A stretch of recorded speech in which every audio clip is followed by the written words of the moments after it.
তেতিয়াহ'লে আজি আৰম্ভ কৰোঁ। আমাৰ এইখন 5th সেমিনাৰ হ'ব। 5th সেমিনাৰ হ'ব আৰু আজি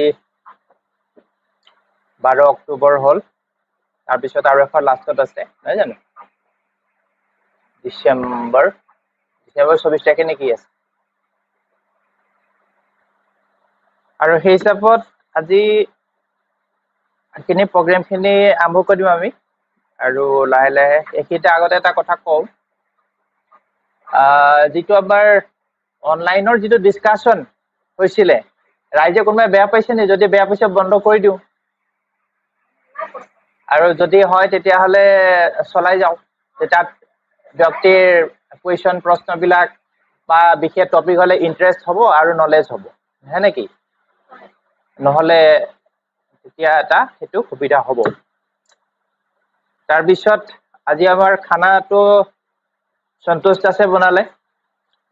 মাছ মাংস নাই, পিঁয়াজ নহৰু নাই, আছে কেৱল মানে হালধি আৰু নিমখ। ঠিক আছে, আৰু মই হালধি অলপ লৈ আহিছোঁ 1 কেজি হেৰিয়াৰ পৰা, যোৰহাটৰ পৰা পাইছেহি। গতিকে আজি হালধি কথা পাতিম, হালধি খাম, হালধি পিন্ধিম, হালধি সানিম, হালধিকে কৰিম। আৰু হালধি আজি কি কৈছে, মানে হালধি দিৱস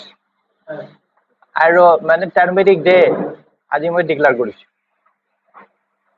ঠিক আছে, গতিকে আমি আজি হালধি খাম, নিমখ পিছত হ'ব, আগতে হালধিটো খাই লওঁ। হালধি খাম, হালধি পিন্ধিম, হালধি লগাম, চব হালধিতে কৰিম আজি। আৰু এজন আহিছে,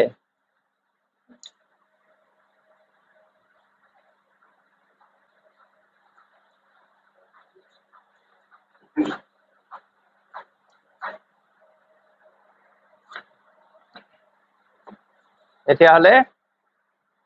আজি আমি আলোচনা কৰিম হালধি। হালধি কোৱা যায় টাৰ্মেৰিক, হয় না?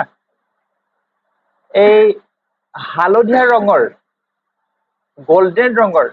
গল্ডেন কালাৰ যিবিধ দ্ৰব্য, সেইটো ভাৰতবৰ্ষ তথা সমগ্ৰ পৃথিৱীতে সকলোৱে প্ৰতি ঘৰতে হালধি ব্যৱহাৰ কৰে, হালধি খায়। হালধি খাদ্যৰ প্ৰতিখন ব্যঞ্জনত ব্যৱহাৰ কৰা হয়। ভাতৰ বাদে যদি খিচিৰি হয় তাত হালধি দিয়ে, নহ'লে হালধি নিদিয়ে, হয় নে? ভাতৰ বাদে সকলোবিলাক ব্যঞ্জনত কি হয়, হালধিৰ ব্যৱহাৰ কৰা হয়, হালধি খোৱা যায়।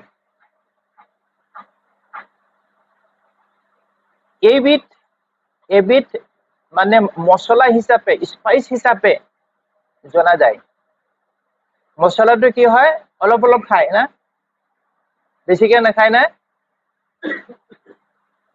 গতিকে যে বহুতে ভাবে হয়তো যে হালধি অকণমান দিলে শাক ভাজিকণ যদি ভাল নালাগে, যদি হালধি অকণমান দিয়া নাযায় তেতিয়াহ'লে ভাল নালাগে বুলি কয়। ক'ত ভাল নালাগে, দেখিবলৈ ভাল নালাগে, সেইকাৰণে খাবলৈও ভাল নালাগে। সেইকাৰণে কি হয়, মানে ভাত সাজত বা খাদ্যত এই হালধি খাই যে ভাল নালাগে, সেইকাৰণে অকণমান হালধি দিয়া হয়। গতিকে আজি সেইকাৰণে আমি হালধিৰ কথা আৰু হালধিৰ ব্যৱহাৰ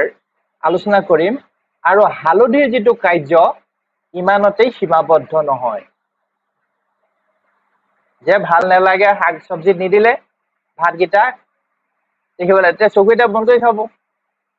মাস্কটো চকুত লগাই ল'ব। কথাটো হ'ল এনেধৰণৰ। অতি মানে হালধীয়া বৰণৰ কেইবিধ খাদ্যৰ উপকৰণত বহুত তথা উচ্চ মানে উপাদান কিছুমান ইয়াত অন্তৰ্নিহিত হৈ আছে। অৰ্থাৎ হালধিত বহুত ঔষধি গুণ আছে, ঔষধি গুণ তাত মানে সন্নিৱিষ্ট সমাৱেশ হৈ আছে। বৈজ্ঞানিক আৰু আধ্যাত্মিক আমি এই দুটা বিষয়ে আমি আলোচনা কৰিম আজি সাইন্টিফিক আৰু মানে স্পিৰিচুৱেল এণ্ড সাইন্টিফিক এই দুটা বিষয়তে আমি ইয়াত আলোচনা কৰিম হালধিৰ বিষয়ে বৈজ্ঞানিক বিষয়টোৰ ক্ষেত্ৰত কি হয় যে মানে হালধিৰ মূল বৈশিষ্ট্য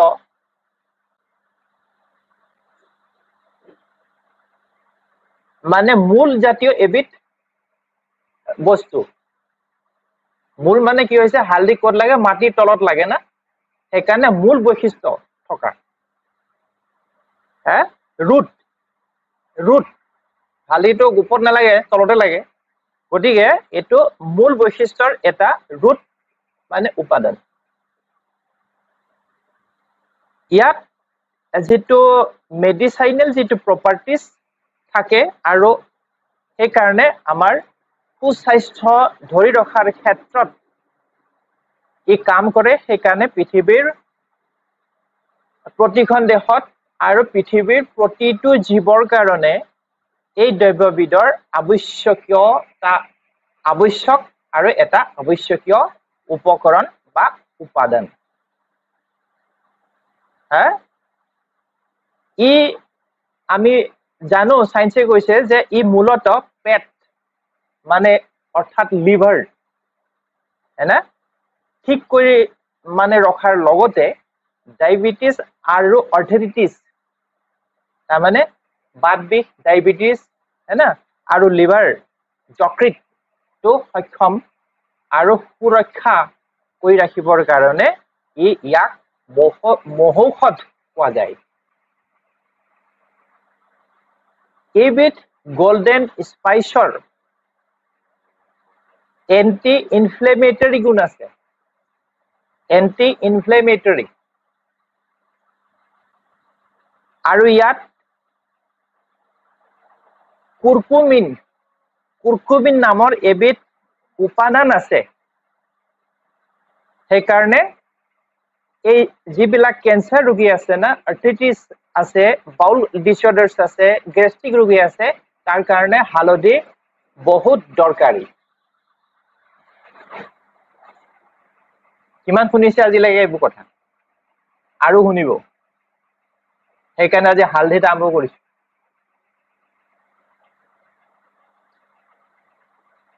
সেইকাৰণে এনেবিলাক পেশেন্টে হালধি অলপ বেছি খাব লাগে বেছি ব্যৱহাৰ কৰিব আৰু এটো হৈছে আমাৰ পৰম্পৰা ভাৰতীয় ইতিহাসত যেতিয়াৰ পৰা আমি জানো হেনা হালধি দিয়া যায় পোৱা যায় যি হওক সেইদৰে বিভিন্ন সমস্যাৰ ক্ষেত্ৰত হালধিৰ ব্যৱহাৰ এনে ধৰণৰ হয় এই হালধিটো এন্টিসেপ্টিক আৰু এন্টিবেক্টেৰিয়াল গুণ থাকে কাৰণে কটা চিগা পোহা এইবিলাকত হালধিৰ গুৰি যদি লগোৱা হয় বা ৰস যদি লগোৱা হয় তেতিয়ালে ঘা সোনকালে শুকায় এই তেজ সোনকালে গুড পৰাত সহায় কৰে জানে হেতু কথা কাটিলে মেদিলে অকমান শুকান হালধি তাত লগাই দিব দেখিব সোনকালে কি তেজটো এবজৰ্ব কৰি শুকাই যায় এটো কৈছে যে এন্টিসেপ্টিক আৰু এন্টিবেক্টেৰিয়াল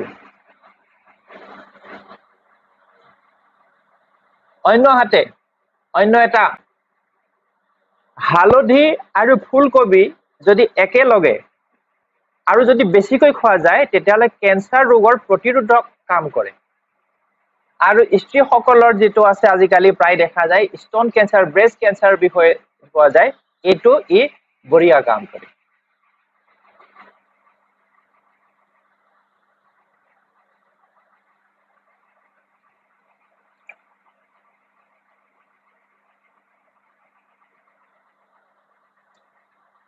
আঘাত পাই যদি বিষ হয়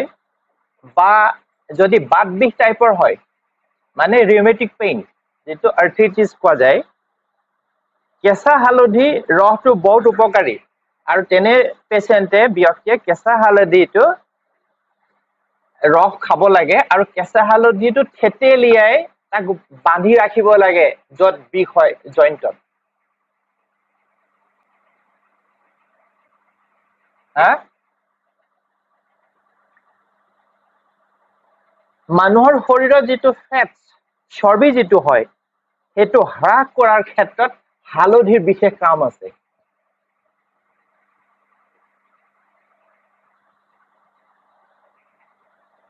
চীন দেশত মানসিক দুৰ্বলতা ৰোধ কৰিবৰ কাৰণে তেওঁলোকে হালধি ব্যৱহাৰ কৰে সেইটো তেওঁলোকৰ দৃঢ় বিশ্বাস আছে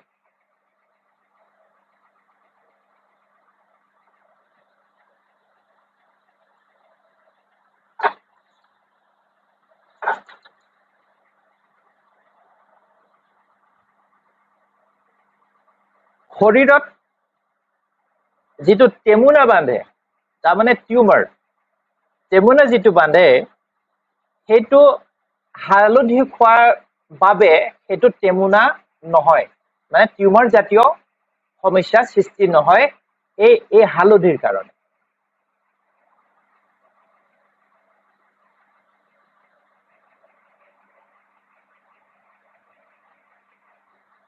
ৰোগ প্ৰতিৰোধ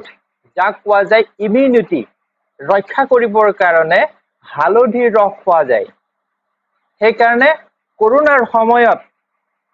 সময়কালত সকলোৱে মানে হালধি সহ্য মানে খাই মানে হালধি শেষ কৰি দিলে বহুত খালে হালধি ৰস কৰোনাৰ সময়ত ইমিউনিটি লেভেল ষ্ট্ৰং কৰিবৰ কাৰণে কিন্তু এইটো কৈছো যে অধিক হালধি খোৱাটো বেয়া অধিক কোৱাটো সবতে বেয়া হা ইয়াৰ পিছত অন্য এটা যে মানে কোলেষ্ট্ৰল নিয়ন্ত্ৰণ আৰু পেইন কিলাৰ কাম কৰে হালধিয়ে বিশেষকে শুকান হালধিতকে কেঁচা হালধিৰ কামটো বেছি এফেক্টিভ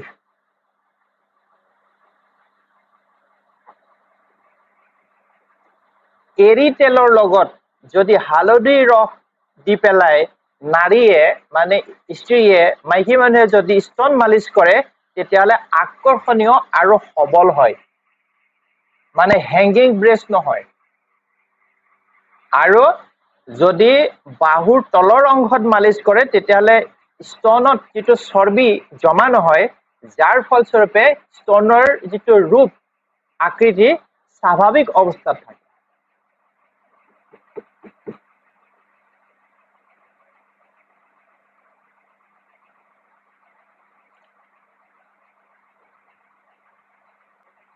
নখত যদি হালধিৰ ৰস লগোৱা হয় নখৰ যিকোনো সমস্যা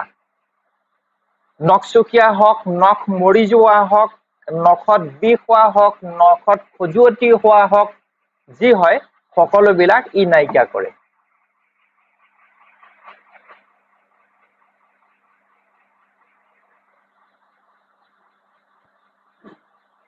জলফাই তেল আৰু হালধিৰ ৰস যদি মূৰত ঘঁহা যায় মানে চুলিত তেতিয়াহ'লে উফি নোহোৱা হয় কাৰণ ই এন্টিবেক্টেৰিয়েল আৰু জলফাই যিটো তেল সেইটো কি কৰে সেই ছালটো পৰিষ্কাৰ কৰি দিয়ে টেঙা গতিকে ই কাম কৰে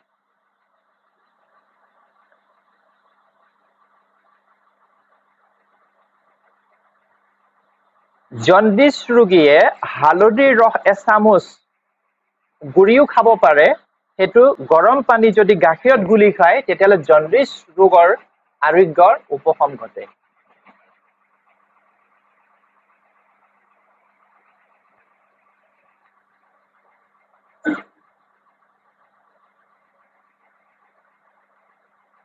হালধি যদি ৰস হোৱা যায় পেটৰ ভিতৰত হোৱা যিটো পেলু আৰু কৃমিও ই নাশ কৰে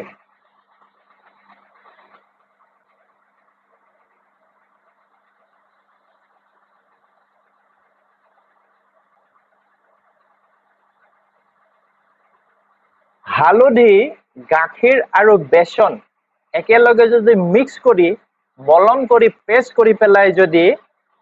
মুখত ঘঁহা যায় তেতিয়াহ'লে তাত মুখৰ থকা যিটো মানে যিটো অলাগতিয়াল যিবিলাক নোম সেইটো আঁতৰি যায় শালমন নাশ হয় অৰ্থাৎ মুখৰ দাগ আঁতৰি পেলাই ছালৰ সৌন্দৰ্য বৃদ্ধি হয় আৰু ধুনীয়া হয়।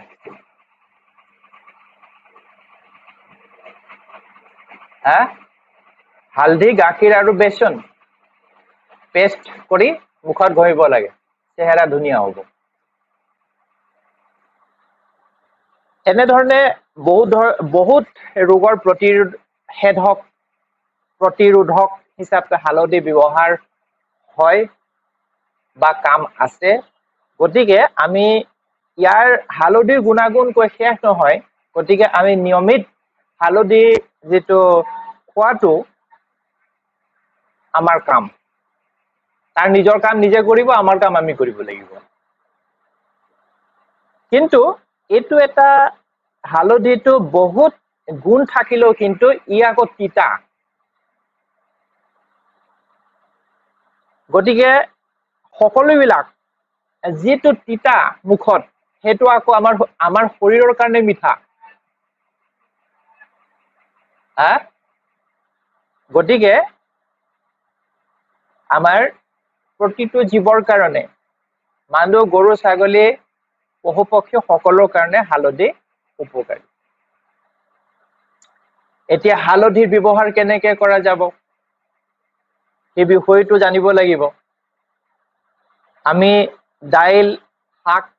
ভাজি, চব্জি, মাংস, কণী আদিত মানে হালধি দি পেলাই খাওঁ। কমন। আৰু হালধিৰ ৰস বা গুড়ি গাখীৰত, 1 পোৱা গাখীৰত 1 চামুচ হালধি মিহলি কৰি খোৱা যায়। 1 পোৱাত 1 চামুচ। আৰু এইটো ব্লাড পিউৰিফাইটো কৰে আৰু পেইন কিলাৰো কাম কৰিব। আৰু এটা এইখিনিত কৈছো, হালধিৰ ৰস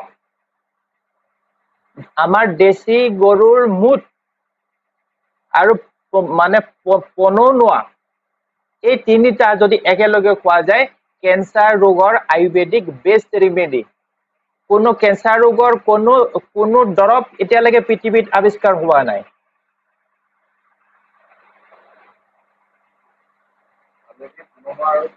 পুনৰনোৱা আৰু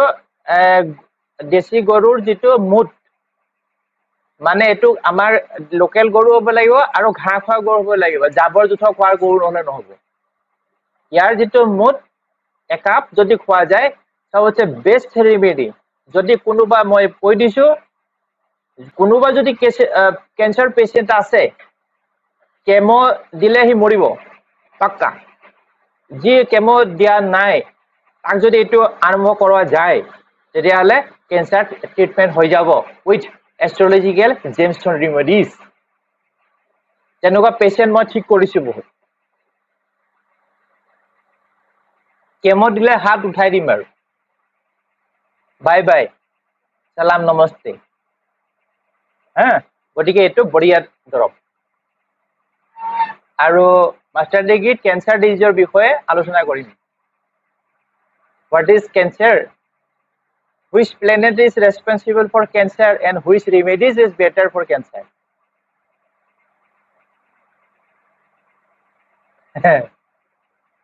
ঠিক আছে, এতিয়া আমি সাইন্টিফিক ইয়াৰ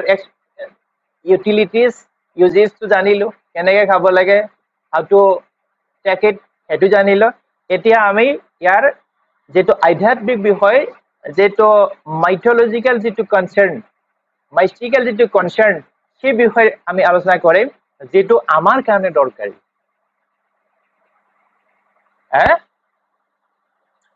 দেখা যায় যে ভাৰতবৰ্ষত বিবাহৰ লগতে সকলোবিলাক মাংগলিক কাৰ্যত হালধিৰ ব্যৱহাৰ কৰা হয়। দৰা কইনাক হালধিৰে নোৱাই ধুৱাই বিবাহৰ যিটো মাংগলিক অনুষ্ঠানলৈ নিমন্ত্ৰণ জনোৱা হয়,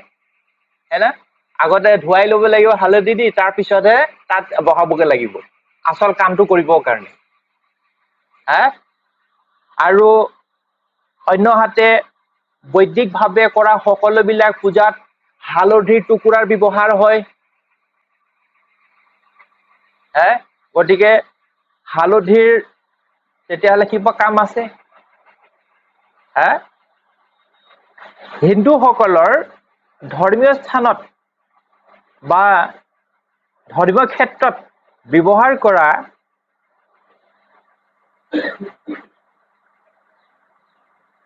যিবিলাক ৰীতি আছে তাক মানে উত্তৰ ভাৰতত আৰু দক্ষিণ ভাৰতত এইটো হালধি চেৰিমনি নামৰ এটা বছৰেকীয়া অনুষ্ঠানো পাতে হালধিৰে কাম কৰে সেইটো হালধি চেৰিমনি কোৱা যায় তাতে গতিকে হালধি আৰু এই চেৰিমনিটো মানে মানুহে জনাৰ পৰা that means আজি 5000 বছৰ পূৰ্বেৰ পৰাই চলি অহাৰ কথা গম পোৱা যায় আৰু 5000 বছৰ আগৰ পৰাই এই কলি যুগৰ সৃষ্টি হৈছিল যেটা শ্ৰীকৃষ্ণৰ মৃত্যুৰ পিছত কলি যুগ আৰম্ভ হৈছিল গতিকে তেতিয়াৰ পৰা চলি অহাৰ কথা গম পোৱা যায় আৰু চলি আহিছে গোল্ডেন হিউ তাৰ মানে সোণালী ৰঙৰ এইবিধ যেটো দ্ৰব্য এইটোৱে পিউৰিটি ফাৰ্টিলিটি আৰু প্ৰসপেৰিটিৰ সিম্বল হিচাপে মনা যায় হালধিটো গোল্ডেন হিউ মানে সোণালী ৰঙৰ আৰু এইটোক পবিত্ৰতা উৰ্বৰতা আৰু সমৃদ্ধিশালী ঐশ্বৰ্যশীল ইয়াৰ বৈশিষ্ট্য থকাৰ বিষয়ে জনা যায় আৰু মনা যায় প্ৰাচীন কালত অন্যান্য দেশবিলাকত ভাৰতবৰ্ষৰ বাদে তাক হালধিক কি কয় সানৰ ডিভাইন কোৱালিটিজ থকাৰ বিষয়ে উল্লেখ পোৱা যায় সানৰ কোৱালিটিজ হালধি থাকে বুলি মানে পৃথিৱীৰ দেশে প্ৰাচীন কালৰ পৰাই আৰু ভাৰতীয় জ্যোতিষ শাস্ত্ৰত গুৰু বৃহস্পতিৰ বৈশিষ্ট্য থকাৰ বিষয়ে উল্লেখ আছে মানে ৰিপ্ৰেজেন্টেটিভ গুৰুৰ প্ৰিয় বৃহস্পতি গুৰুৰ হালধি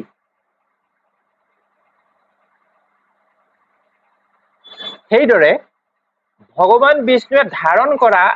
বস্ত্ৰটো হালধীয়া বস্ত্ৰ আৰু কুবেৰৰ পোছাকযোৰ মানে হালধীয়া নিশ্চয় সেইকাৰণে ইয়াৰ গুৰুত্বতা যথেষ্ট হালধি ৰঙৰ তাৰ মানে কি বুজা গ'ল বিষ্ণু পালন কৰোতা পালন মানে দৈবিক শক্তি থকা আৰু কুবেৰ হৈছে মানে য'ত সুখ শান্তি সমৃদ্ধিৰ পৰা সুখ প্ৰাপ্তি হয় গতিকে তেওঁলোকে ধাৰণ কৰে গতিকে এওঁলোকৰ ইয়াৰ পৰা বুজা যায় যে হালধিৰ গুৰুত্বতা নিশ্চয় আছে যেটো আমাৰ পিউৰিটি ফাৰ্টিলিটি এণ্ড প্ৰসপেৰিটিৰ বিষয়ে বুজা যায় সেইকাৰণে ভগৱান বিষ্ণুৰ অন্য নাম হৈছে পীতাম্বৰ গুৰুৰ বস্ত্ৰ পীতাম্বৰী হয়নে মানে সোণালী ৰঙৰ আৰু সোণে হৈছে একমাত্ৰ এনেকুৱা এটা হালধীয়া ধাতু যেটো সবাতোতকৈ মূল্যৱান সেইটো লৈয়ে সমস্ত পৃথিৱী চলাচল হয় নিয়ন্ত্ৰণ হয় কন্ট্ৰোল হয় সেইটো কি তাত আছে ধাতুটো হালধীয়া ৰঙৰ বেলেগটো ইমান দাম নাই গতিকে সেইকাৰণে হালধিও ইয়াৰ সমসাময়িক ৰিপ্ৰেজেন্টেটিভ সকলো পূজা মাংগলিক কৰ্মত হালধিৰ যেটো ব্যৱহাৰ ভাৰতবৰ্ষৰ সকলো জাতি সকলো ধৰ্ম সকলো ভাষাৰ পাৰ্থক্য থাকিলেও কিন্তু হালধি ব্যৱহাৰ কৰে তেওঁলোকৰ নিজস্ব ধাৰণাৰ মাধ্যমত সবে বেলেগ বেলেগ মানে আমাৰ বিয়া হলে হালধি লাগিবই পূজা পৰ্বণ হোম যজ্ঞ হলে হালধি লাগিবই ভাত বৰহত অন্য ঠাইত এইটো হালধি চেৰেমনি কৰিব লাগিবই গতিকে ধাৰণাবিলাক বেলেগ বেলেগ জ্যোতিষ শাস্ত্ৰত এষ্ট্ৰলজিত ইয়াৰ যথেষ্ট প্ৰয়োগো দেখা যায় বৃহস্পতি গুৰুৰ প্ৰিয় বা কাৰক দ্ৰব্য হিচাপে হালধিক মান্য সেইকাৰণে সৰ্বসাধাৰণ সকলো জ্যোতিষীয়ে বৃহস্পতিৰ নাম শুনিলে বা বেয়া হলে হালধীয়া বস্ত্ৰ ধাৰণ বা হালধি প্ৰয়োগ কৰিবলৈ কয় বৃহস্পতিৰ নাম ললেই হৈ গ'ল হালধি লগা হালধীয়া কাপোৰ পিন্ধ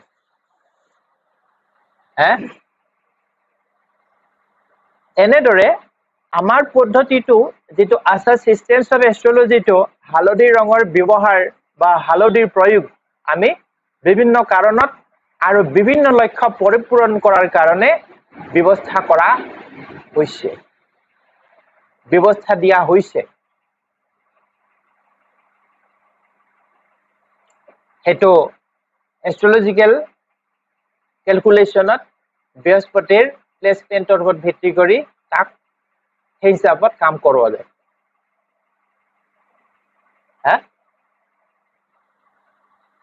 এই মাইষ্টিকেল या মাইস্ট্ৰলজিক্যাল या এষ্ট্ৰলজিক্যাল ইয়াত বিভিন্ন প্ৰয়োগ আমি কিছুমান প্ৰয়োগৰ বিষয়ে আলোচনা কৰিম যেটো দৰকাৰ আছে সকলোকে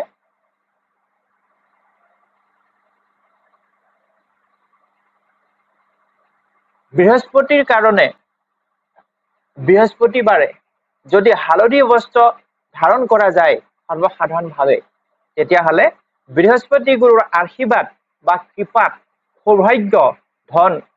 সুখ শান্তি কৃতকাৰ্যতা প্ৰাপ্তি হয় বৃহস্পতিবাৰে yellow colored কাপোৰ সবে পিন্ধিব পাৰে no problem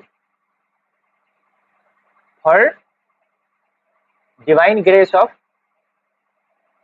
Jupiter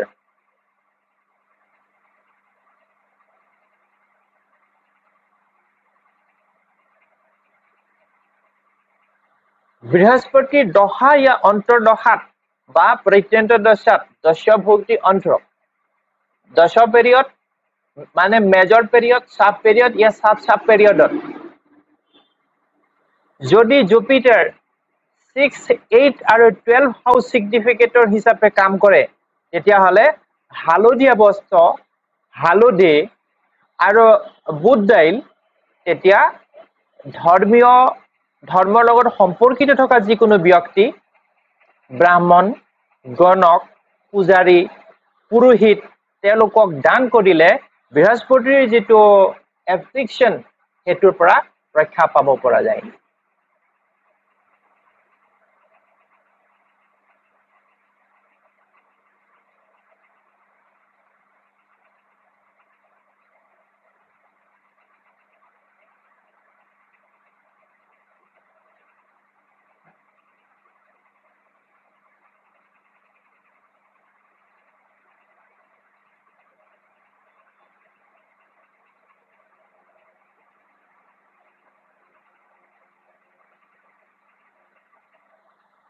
সেইদৰে বাৰ্থ চাৰ্টত এষ্ট্ৰলজিত যদি জুপিটাৰ এভিল সিগনিফিকেটৰ হৈ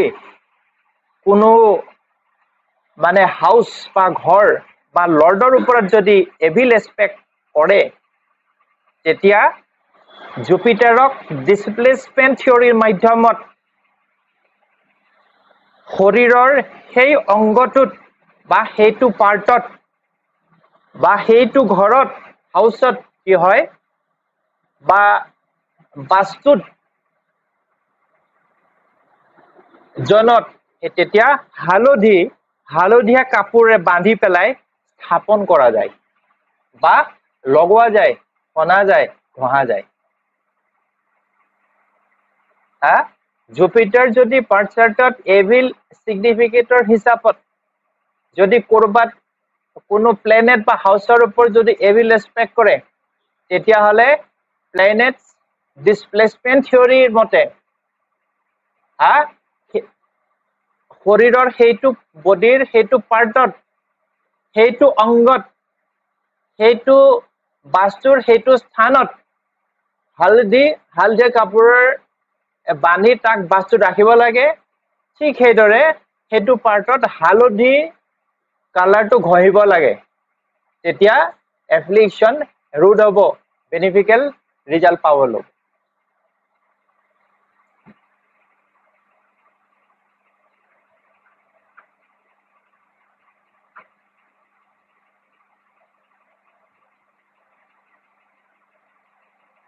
এবাৰ এটা আহি থাকে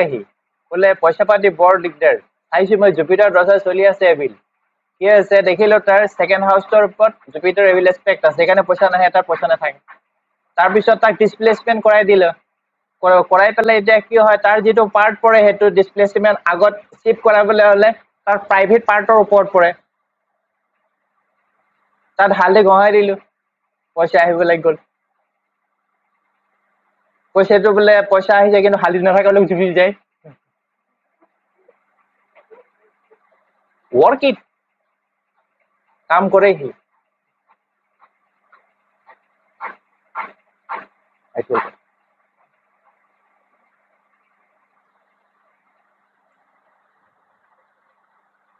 সকলোৱে কৰিব পৰা কিছুমান সৰল উপায়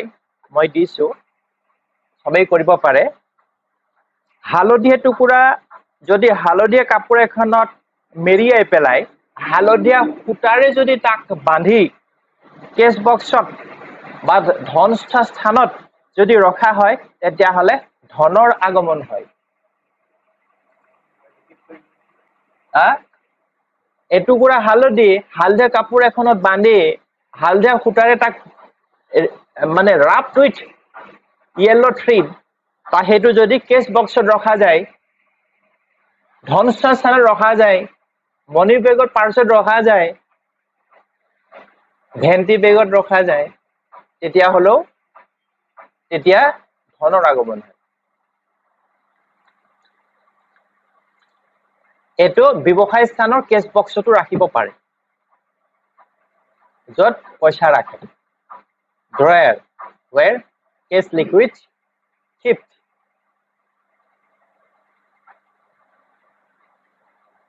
হালধিৰ যদি তিলক লোৱা যায়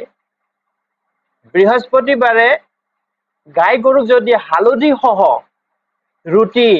বুট দাইল খোৱা যায় তেতিয়ালে সৌভাগ্য সফলতা আৰু ধন প্ৰাপ্তি হয়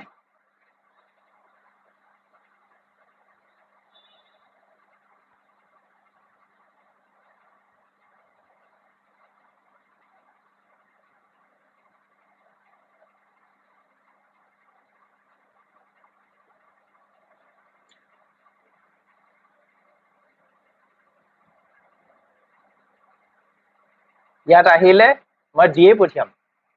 খালি হাতে নপঠিয়াম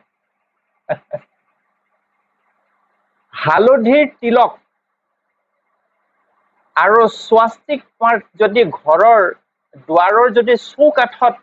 অংকন কৰা হয় তেতিয়া হলে নেতিবাচক শক্তি নাশ হয় আৰু যেটো সকাৰাত্মক শক্তি ঊৰ্জা যাক পজিটিভ এনাৰ্জি কোৱা যায় ধনাত্মক হেতু প্ৰবেশ ঘটে দুৱাৰ চৌকাত যত সব অহা যোৱা কৰিব ধনু আহিব লক্ষ্মীও অহা যোৱা কৰিব না তাতে বেয়াদি নকৰিব নোৱাৰে লক্ষ্মী যাব তাত গতিকে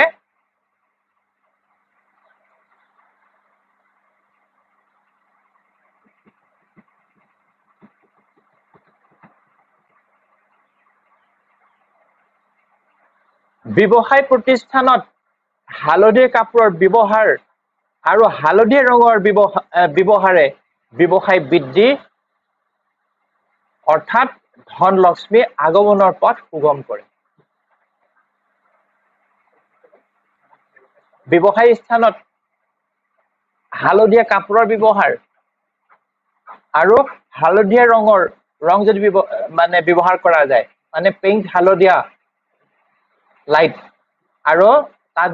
কি থাকিব না এটো গাড্ডি কুশন চেয়াৰ হালধিয়া যদি লগোৱা হয় তেতিয়া ব্যৱসায় বৃদ্ধি হয় কেনেকে ধনলক্ষ্মী আগমনৰ মাধ্যম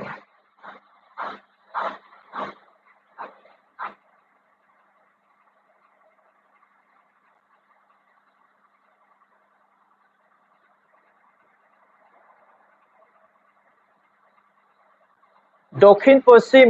সাউথ ওয়েস্ট ইয়াৰ নৈৰিত দিশৰ কোঠাত যদি হালধীয়া ৰং লগোৱা হয় তেতিয়াহ'লে সাউথ ইষ্ট ডাইৰেকশ্যনৰ বাস্তুদোষ খণ্ডন হয় আৰু কি লাগিছে ওয়েস্ট